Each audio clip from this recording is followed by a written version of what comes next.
Here I have Alcatel 3V, and today I'm going to show you how to enter safe mode on this device. So first of all, you have to hold down power key, and when this window pops up, you have to hold your finger on power off button, and then this window will appear.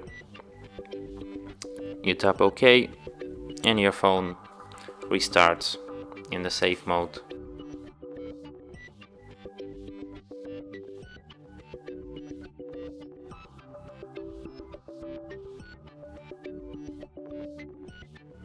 And as you can see here, the phone restarted in a safe mode.